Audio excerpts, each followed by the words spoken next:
The alarm screamed through every street of Keshar 7. Administrator Thresh ran through the colony's command center, his three-fingered hands shaking as he pulled up the defense systems. Outside the reinforced windows, he could see families running toward the shelters. Children crying, parents carrying whatever they could grab. The screen showed the truth he didn't want to believe. 37 ships hung in orbit above the colony. Black ships with red markings. Everyone in the galaxy knew those markings. The Krath had come. "Get everyone to the intersections," Thresh ordered his staff.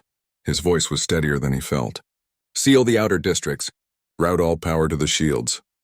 His second-in-command, a younger Velian named Jorath, looked at him with wide eyes. "Sir, should I send the distress signal?" Thresh wanted to say no. Wanted to say it was pointless. The Krath never left survivors. They consumed everything. Every colony they attacked became a grave. And everyone knew the terrible truth about the Krath. They were fast, too fast. By the time help could arrive, there would be nothing left to save. But what choice did they have? "Send it on all frequencies," Thresh said. "Every language we know. Tell them we have 40,000 people here. Tell them we need help." Jorath's fingers flew across the console. The message went out into space, traveling at the speed of light toward every nearby system. Toward the Antherian Conquered, the diplomatic peacekeepers of this sector. Toward the Quillix merchants who traded through these routes. Toward the Drexel warrior clans who prided themselves on honor and strength. The distress call was simple. "This is Keshar 7. We are under attack by the Krath. 40,000 civilian lives. Requesting immediate assistance." Coordinates attached. The first explosion shook the ground. Thresh grabbed the edge of his console to stay standing. On the screens, he watched the outer defense turrets fire up at the Krath ships. The turrets were old, designed to scare off pirates, not to fight a real military force. They might as well have been throwing rocks. A second explosion. Then a third. The power flickered. "Shields at 60%, someone called out. "Sir, we're getting responses to the distress call," Jorath said. There was hope in his voice. Thresh wanted to share it. But he had commanded this colony for 12 years. He understood math and distance and the cold reality of space. "Put them through," he said anyway. The first response came from the Antherian Conquered.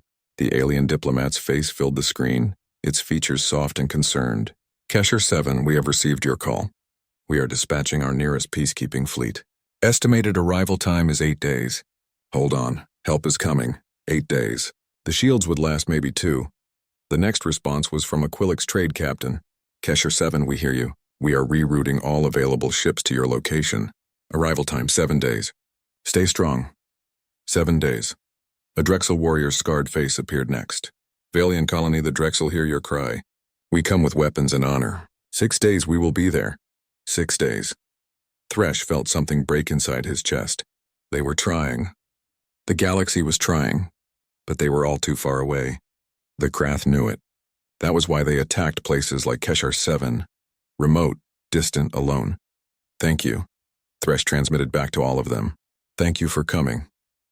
Even if they would arrive too late, the attacks continued through the night. The Krath didn't land troops at first. They just pounded the colony from orbit, testing the shields, draining the power. Thresh watched the colony's energy reserves drop hour by hour. 60%, 50, 40. In the shelters, families huddled together. Some prayed to their gods. Some sang old songs from their homeworld. Some just held each other and waited. Thresh sent updates to the approaching rescue fleets. He kept his messages professional. He didn't tell them that the shields would fail long before they arrived. He didn't tell them that the Krath had already started landing parties on the far side of the colony. He didn't tell them that his people were going to die. On the second day, the Krath breached the Eastern District. Thresh had to order the evacuation of 12,000 people deeper into the colony. They sealed the blast doors behind them, abandoning entire neighborhoods to the enemy. The Krath didn't just conquer. They destroyed everything. Buildings burned. Infrastructure was torn apart. They wanted the resources of the planet, but they wanted all traces of civilization gone first. "Sir, I'm picking up something strange on the passive sensors," said a technician named Kiresh. She was young, barely out of training. "What kind of strange?" Thresh asked, too tired to really care. "I don't know. It's probably nothing, just there was a brief contact on the edge of the system. But it disappeared. Could be sensor noise. Could be anything," Thresh agreed. Keep monitoring. By the third day, the Krath controlled a third of the colony. The shields were at 15%. Thresh knew they had maybe one more day before the Krath broke through completely. He recorded a final message, not a distress call this time. Just a message for whoever found it later. This is Administrator Thresh of Keshar 7. By the time anyone hears this, my colony will be gone. The Krath will have taken everything. I want to thank the Antherians, the Quilix, and the Drexel for trying to reach us. We know you did your best. Tell our families on the homeworld that we died together, that we didn't give up, that we remembered we were Velians until the end. He paused, trying to find the right words. To whoever finds this record, please remember us. Remember that we were here, that we lived, that we mattered. He sent the message out into space and sat back in his chair. Outside, the sun was setting. It was beautiful. He hadn't taken time to watch a sunset in years. He decided to watch this one. That night, something changed. The Krath commander's reports became confused. Patrol units were disappearing.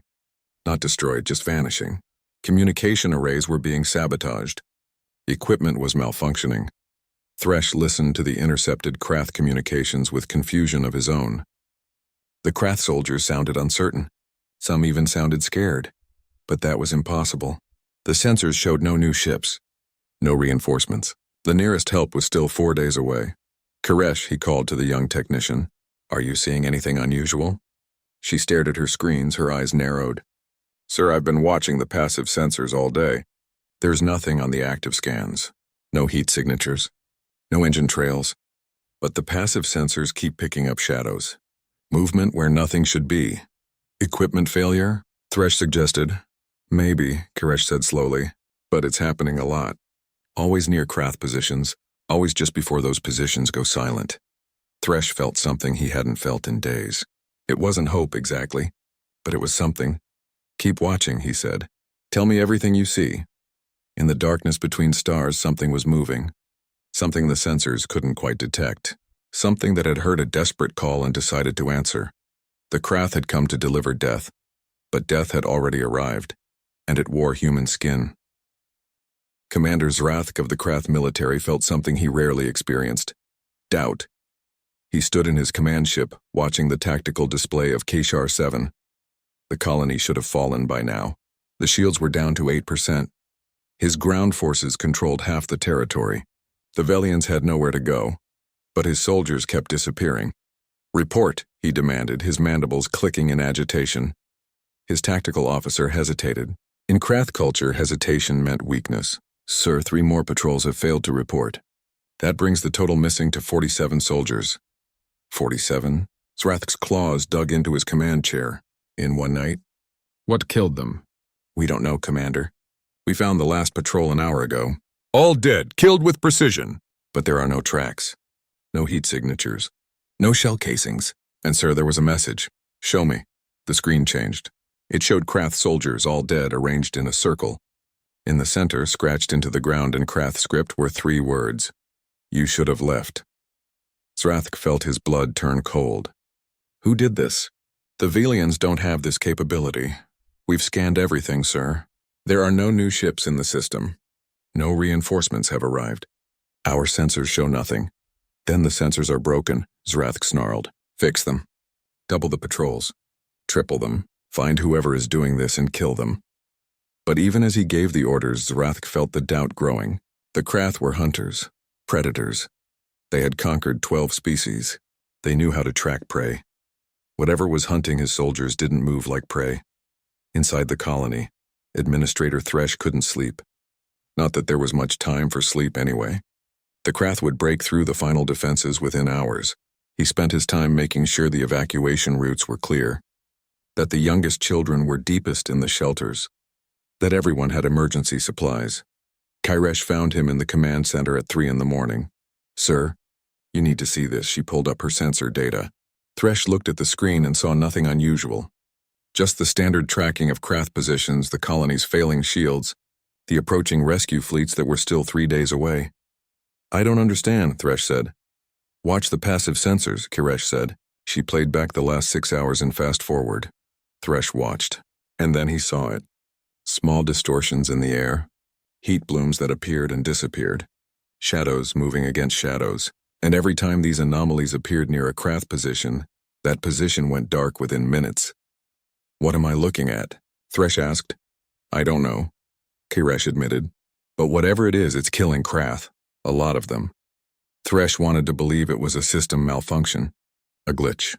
Wishful thinking made manifest on faulty sensors, but he had been a colony administrator for too long. He knew how to read data, and the data said something impossible. Something was helping them. The next morning brought more confusion. Krath communications were being jammed at random intervals, supply lines were being cut, ammunition depots were exploding. The enemy's careful siege was falling apart, and still the sensors showed nothing. Zrath ordered a full assault. No more patience, no more caution. He would throw every soldier at the colony center and crush whatever resistance remained. He didn't care about the ghosts anymore. He just wanted this planet finished. The Krath ground forces assembled. 2,000 soldiers armed with the best weapons in their arsenal. They marched toward the colony's inner districts where the Valians had made their final stand. That's when the ghosts became real. The first Krath squad was moving through an abandoned street when something fast and dark dropped from a rooftop. The squad leader had time to raise his weapon before his throat was cut. The others fired wildly into the shadows, hitting nothing. One by one they fell. Another squad, hearing the combat, rushed to help. They found their comrades dead, and something was written on the wall in Krath blood. "Run." But the Krath didn't run. They were warriors. They pushed forward, and they died in droves. Thresh watched it happen on what remained of the colony's surveillance system. Figures in black armor, faces covered by helmets that seemed to have no eyes, moved through the Krath forces like death itself. They appeared from nowhere. They struck without sound. They vanished before retaliation was possible. "What are they?" Joreth whispered beside him. "I don't know," Thresh said, "but they're on our side." That evening, as the sun set on the fourth day, something appeared on Thresh's private communication console. A frequency he didn't recognize, a signal that cut through all the Krath jamming like it didn't exist. He opened the channel. Colony Administrator Thresh. The voice was calm, speaking perfect Velian with a strange accent. "This is Shadow Lead, callsign Reaper. We received your distress call. Sorry we're late." Thresh's voice caught in his throat. "Who are you? Where did you come from?" "We're from Earth," the voice said. "We've been here for 3 days. Hold your position. Keep your people in the shelters. We're not done yet." "Earth?" Thresh had never heard of it. "I don't understand. Our sensors show no ships, no life signs. How are you here?" There was something that might have been laughter. "You're not supposed to see us, Administrator. That's the whole point. We're shadows. We're very good at not being seen." "Why did you come?" Thresh asked. "You don't know us. We're not allies. We're nothing to you." "You sent out a call for help," the voice called Reaper said. "That makes you someone who needs saving. That's all we need to know. Now I have work to do. Keep your people safe. We'll handle the Krath." The signal cut out. Thresh sat back in his chair, his mind reeling. Earth, shadows, soldiers who could move invisible to all sensors, warriors who had come from nowhere to save people they'd never met. "Kiresh," he called out, "find everything we have on a species called humans, a planet called Earth." Kiresh worked her console for several minutes. Then she looked up confused. "Sir, I can't find anything. No records. No first contact reports, nothing." "They said they've been here for 3 days, Joreth said slowly, "but we never saw them arrive." "How is that possible?" Outside, another Krath position erupted in flames. The enemy was losing ground, pushed back by an enemy they couldn't see, couldn't track, couldn't fight. Commander Zrath watched his tactical display with growing horror. Half his ground forces were gone. His soldiers were panicking. Some had deserted. Others were shooting at shadows, wasting ammunition on empty air. "Retreat," he finally ordered. The word tasted like poison. The Krath never retreated, but they had never faced humans before. In the darkness, Reaper watched the Krath pull back through her helmet's enhanced vision. Her team was spread across the colony. 36 operators against 2,000 enemies. The odds would have seemed impossible to anyone else. But humans had learned long ago that impossible was just another word for difficult. "Shadow 2, status," she said into her comm. "Eastern sector clear. 23 hostiles eliminated. No casualties on our side. Shadow 3, Western approach secure. Supply depot destroyed. They're running low on ammunition. Good, Reaper said. Phase 2 begins at dawn. We're teaching these civilians how to fight back. The Krath think they're hunting sheep. Time to show them these sheep have wolves. She looked up at the stars. Somewhere out there, rescue fleets were racing toward Keshar 7. They would arrive to find the battle already won, because the shadows had arrived first, and where the shadows walked, humanity's promise echoed. We heard you. We came, we always will. 6 days earlier, deep in Earth's solar system, an automated relay station had picked up something unusual. A distress call on an old frequency, a frequency humans hadn't used in over a century, but had never stopped monitoring. The call was forwarded immediately to Luna Base, to a facility that didn't appear on any official maps. The walls were thick. The lights were always dim, and the people who worked there had names that changed depending on who asked. This was the home of the Shadow Protocol. Major Sarah Chen, call sign Reaper, was in the training room when the alert came. She was running through close combat drills, her body moving with the kind of precision that came from 10,000 hours of practice. The neural implants in her brain helped, connecting her thoughts directly to her enhanced muscles, making her faster than any unmodified human could be. But the real edge wasn't the technology. It was the training, the willingness to go where others wouldn't, to do what others couldn't. Reaper, you're needed in command, the AI said through the facility's speakers. She grabbed a towel and headed to the briefing room. Other operators were already gathering. Ghost, Wraith, Phantom, Spectre. 35 others, each one the best humanity had to offer. Each one modified, trained, and willing to die in the dark where no one would ever know their names. Commander Park, the head of Shadow Protocol, stood at the front of the room. The man never smiled. Reaper had known him for 8 years and had never seen him show emotion. We've received a distress call, Park said, pulling up a holographic display. Remote mining colony, species called Velians, under attack by the Krath. 40,000 civilians. Time until colony falls estimated at 6 days. What's our travel time? Reaper asked. 4 days if we push the stealth drives hard. But here's the problem. There are other species responding to the call. Antherians, Quillix, Drexel.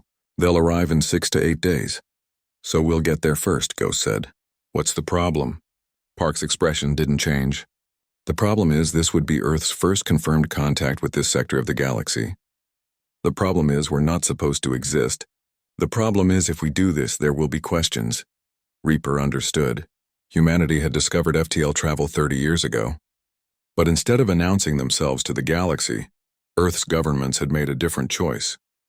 They had listened first, watched, learned, and what they learned had made them cautious.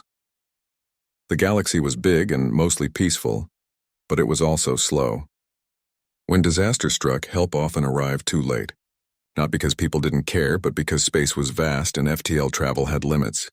So humanity had developed the Shadow Protocol, small teams with the best stealth technology ever created, the best training, the best equipment. Their job was simple: respond to distress calls that no one else could reach in time.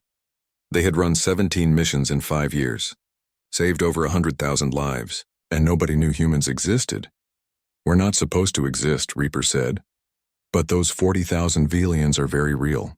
I say we go. Park looked around the room. Every operator nodded. Approved, Park said. You have 2 hours to prep. This is a full deployment. All teams. Every asset we have, they made it to the Keshar 7 system in 3.5 days.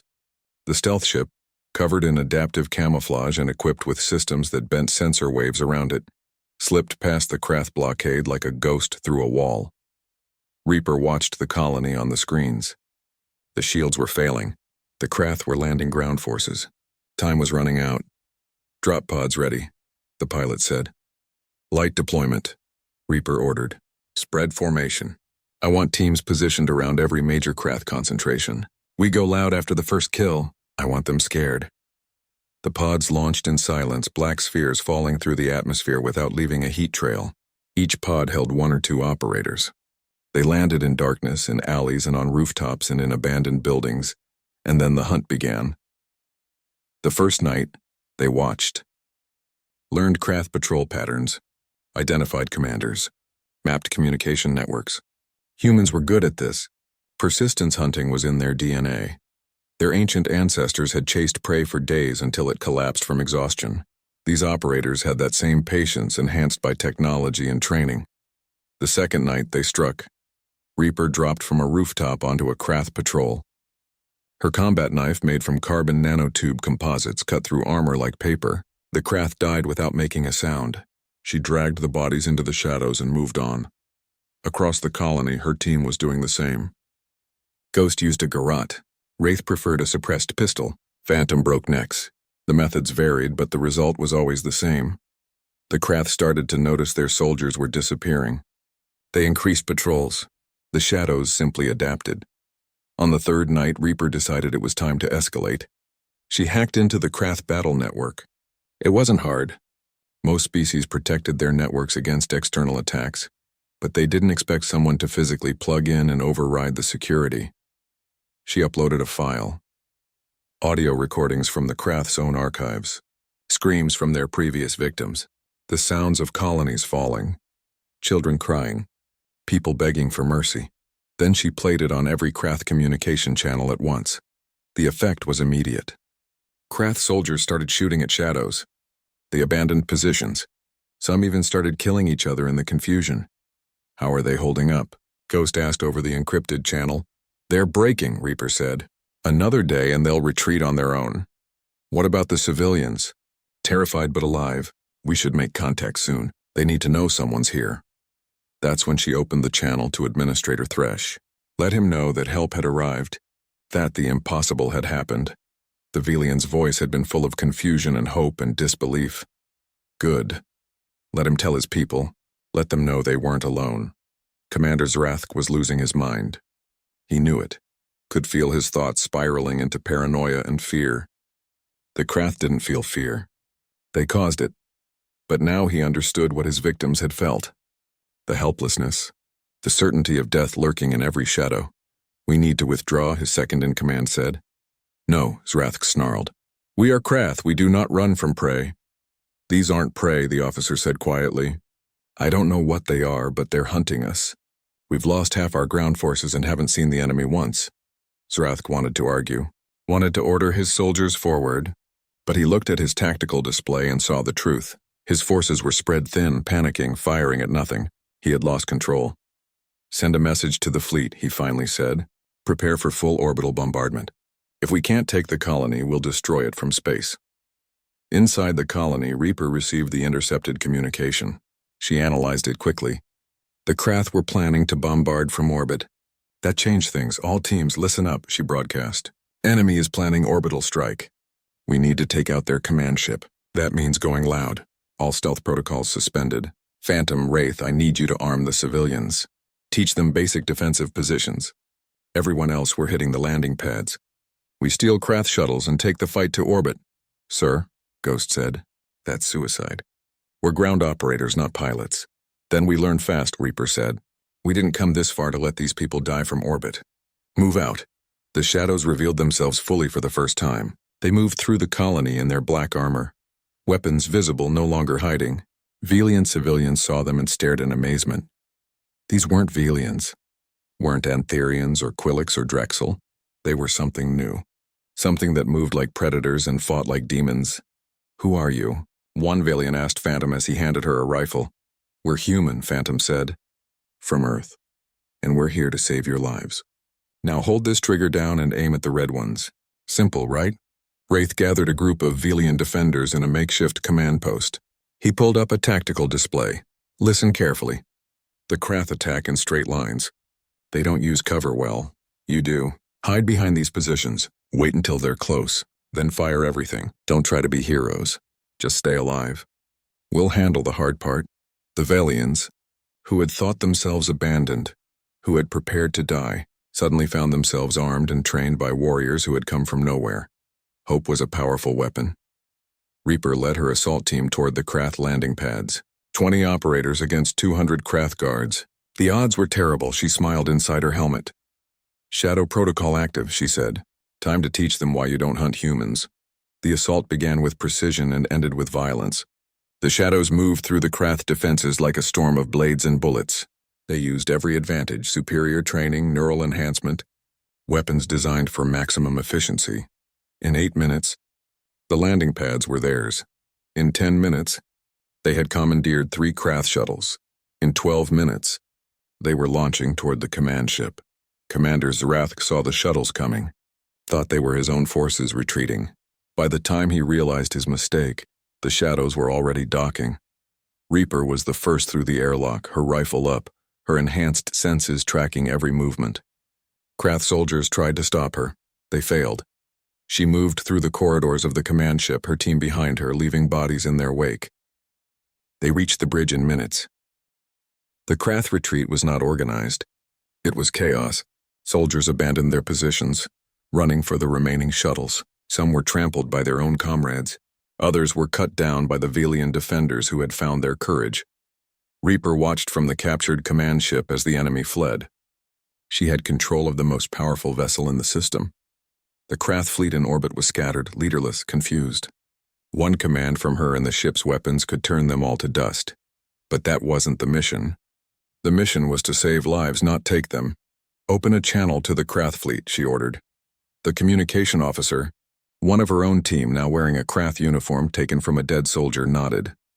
"Channel open, sir." "Attention, Krath vessels," Reaper said, her voice echoing across their battle network. "This is Shadow Lead of the Earth Defense Forces. Your commander is our prisoner. Your ground forces are destroyed. You have one chance. Leave this system now and you live. Stay and test us and we will show you what real predators look like." There was silence. Then one by one the Krath ships began to jump away. They didn't coordinate, didn't form ranks. They just ran. "Good, let them run. Let them carry the story." "Ghost, how are the civilians?" Reaper asked over the team channel. "Shaken but safe. We've got teams helping with medical care. Wraith is organizing food distribution. Phantom is teaching their security forces how to set up proper defensive positions for next time." "Next time," Reaper repeated. "There won't be a next time, not here. This colony is under Earth's protection now. Anyone who attacks it attacks us." She meant every word. Down on Keshar 7, Administrator Thresh walked through his colony in a daze. The battle was over. The Krath were gone. And humans, these impossible warriors from an unknown world, were helping his people. He watched as a human operator with the call sign Wraith showed a group of Velian security officers how to properly set up defensive emplacements. The human was patient, explaining everything clearly. "Demonstrating with his own hands, you see," Wraith was saying. "The mistake most species make is thinking defense means standing still. No, defense means making the enemy think twice, making them pay for every step. You don't need to kill them all, you just need to make them decide it's not worth it." A young Velian officer raised her hand. "But we're not warriors. We're miners and engineers and farmers." "So were we," Wraith said. "Every human started as something else. But we learned. And I'll tell you a secret. The best defenders aren't born warriors. They're people protecting something they love. You love this colony. Then you can defend it. We'll show you how." Thresh felt something warm in his chest. These humans had no reason to help. No treaty obligations. No political alliances. They had just heard a call and come. He found Reaper in the command center.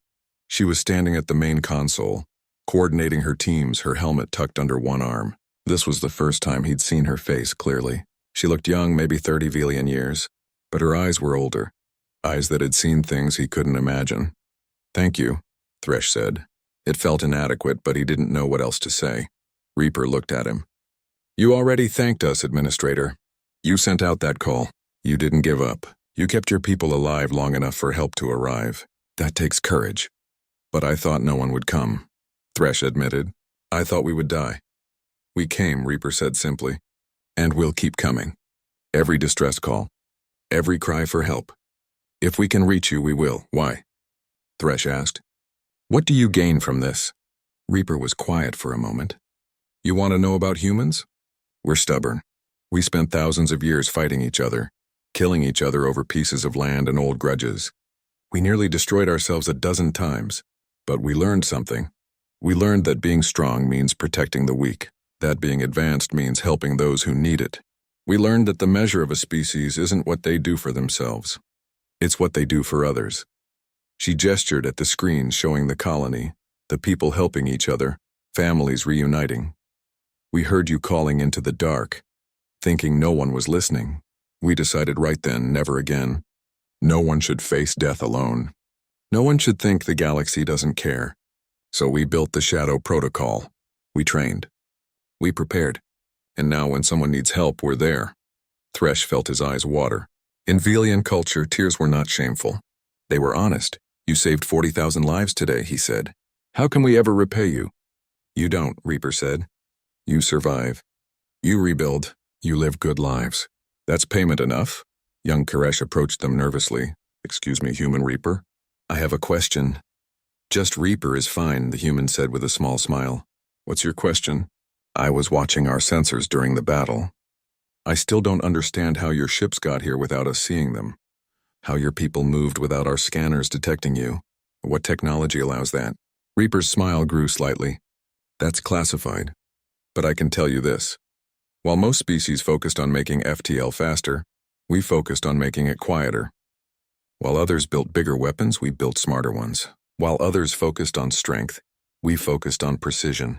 Every species has their advantages. Stealth is ours. And the neural enhancements? Koresh pressed. I've been reading our medical scanner data. Your people's brains are connected to computers. Your muscles are reinforced. Your reflexes are impossible. Also classified, Reaper said, but not unkindly. But yes, we modify our soldiers. Not everyone. Just those who volunteer for units like mine. It's dangerous. Sometimes the modifications fail. Sometimes the neural interface causes problems. But it makes us better at what we do, faster, stronger, harder to kill. Doesn't that hurt? Koresh asked. Changing your body like that? Yes, Reaper said honestly. But you know what hurts more? Arriving at a colony and finding everyone dead because we were too slow. That hurts worse than any modification. At that moment an alarm sounded. Not a combat alarm. A different one. Administrator, Jorath called out. Sir, we're detecting new ships entering the system.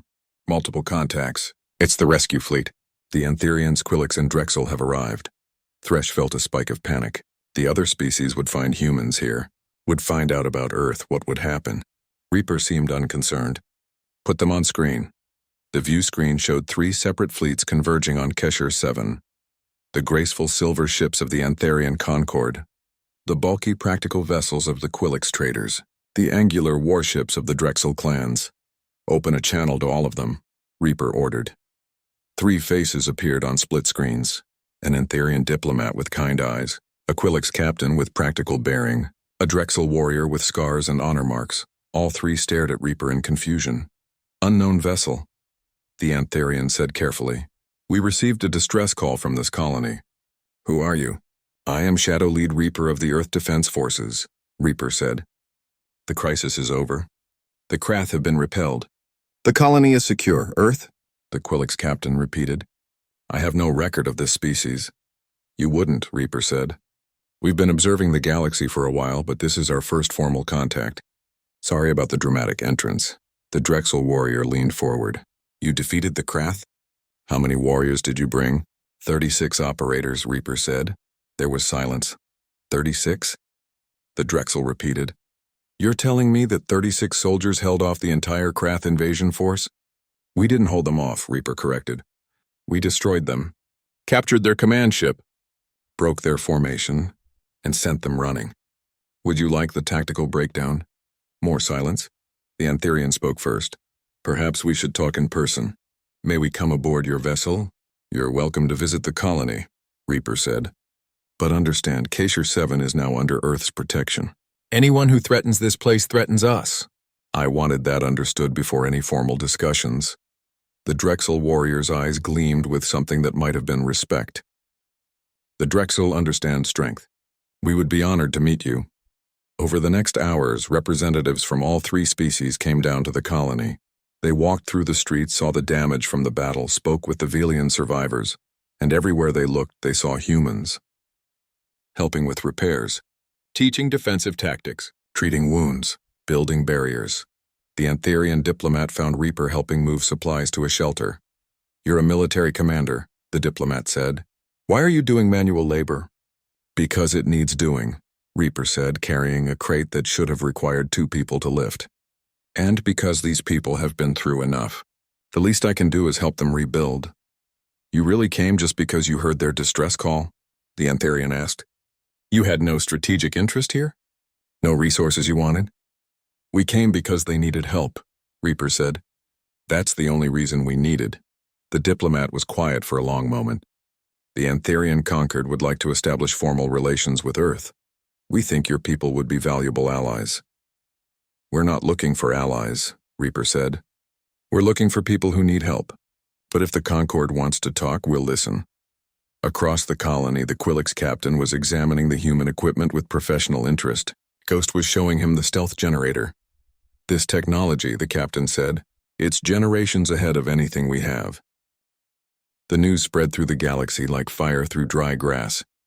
On the Antharian homeworld, the High Council gathered to watch footage from Kishar 7. They saw the aftermath of the battle. Saw the impossible statistics. 40,000 Velians saved. 36 human operators. A Krath invasion force destroyed. This changes everything, Council member Theris said quietly. We thought we knew all the major species. We were wrong. The question is, another council member said, are they a threat? Ambassador Kelvin, the Antharian who had visited the colony, spoke up. I watched them help rebuild. I saw their commander carrying supplies beside civilians. I spoke with them at length. They are not conquerors. They are protectors. But make no mistake, they are dangerous. Very dangerous. I recommend we extend formal diplomatic relations immediately. On the Quillix trading stations, merchants gathered to discuss the new species. Practical beings, the Quillix cared about trade routes and profit margins. But they also understood opportunity. Their stealth technology alone would be worth billions, one merchant said. If we could trade for it. They won't trade it, said Captain Vrix, who had been at Kesher 7. I asked. They're not interested in profit. They're interested in saving lives. Strange species, but honorable in their way. Then we offer them something they want, another merchant suggested. We have the best communication network in the galaxy. We hear distress calls before anyone. What if we shared that information with them? Why would we do that? Because, Captain Vrix said slowly, if we're ever in trouble, I want them on our side. On the Drexel warrior world, the reaction was different. The Drexel respected strength above all else. They had watched the tactical recordings from Kesher 7 with professional interest. They fight like Drexel, War Leader Cross said with approval. Quick, brutal, efficient, but they use technology we don't understand. Stealth systems, neural enhancement, strange weapons. Should we be concerned? His second asked. No, Cross said. We should be careful. The Drexel have never met humans in combat. Let us hope we never do. But if they truly only fight to protect the weak, then they are no threat to us. We do not prey on the helpless. What about the Krath? Someone asked. The Krath ran. Cross said with contempt. They encountered something that scared them more than they scared others. Good. The Krath needed to learn fear. But it was the Krath response that concerned the galaxy most. The remnants of the invasion fleet had returned home, traumatized and broken. They told stories that sounded like myths. Invisible warriors, soldiers who moved like ghosts. A species that hunted the hunters. The Krath High Command called an emergency session. Commander Zrathk, who had been released by the humans as a warning, stood before them. Tell us everything, the Supreme Leader demanded. Zrathk's mandibles trembled. He had been a proud warrior. Now he was something else. Something haunted. They're called humans, he said. From a planet called Earth, they're smaller than us. Weaker physically. But they're more dangerous than anything we've ever faced. They don't fight like warriors. They fight like nightmares. They were in our heads, playing our own atrocities back to us. They were in our systems, turning our weapons against us. They were everywhere and nowhere. How many? The Supreme Leader asked. 36. The room fell silent. 36 soldiers defeated a Krath invasion force of 2,000?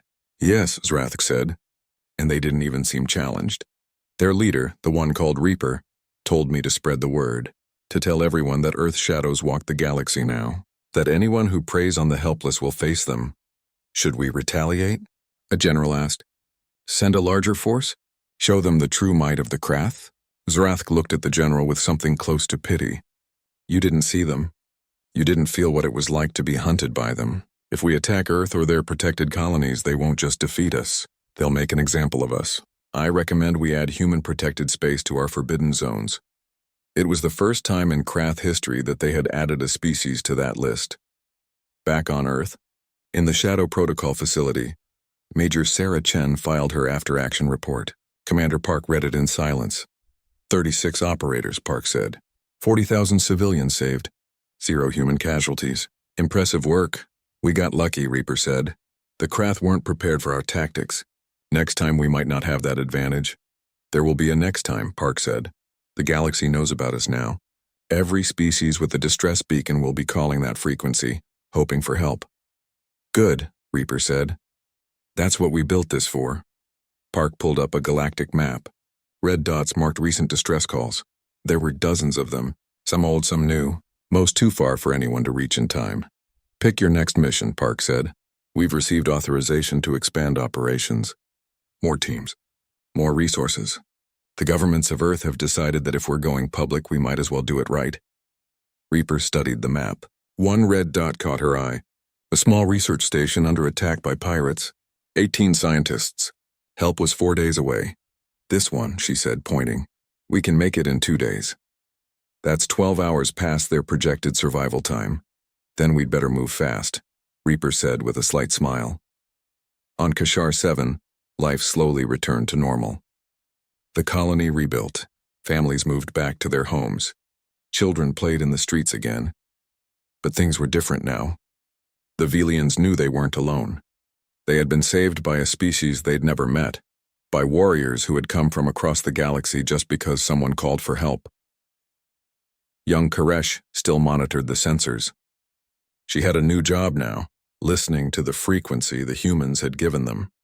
The emergency channel, just in case. One evening, as she was closing up the communications center, she noticed something.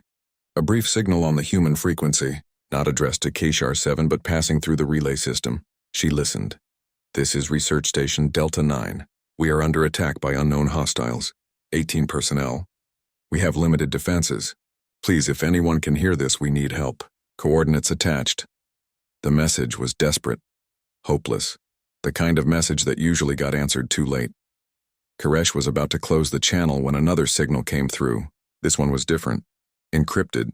Professional. Cold. Delta 9, this is Shadow Protocol. We received your call. Hold your position. We're coming. ETA 47 hours. Stay alive. We'll handle the rest. Koresh felt chills run down her spine. Somewhere in space, humans were already moving toward that research station, already preparing to do the impossible. She saved the transmission and showed it to Administrator Thresh the next morning. It's happening again, she said. They heard another call. They're going to another rescue. Thresh listened to the recording. Then he smiled. It was the first real smile since the attack. They meant it, he said.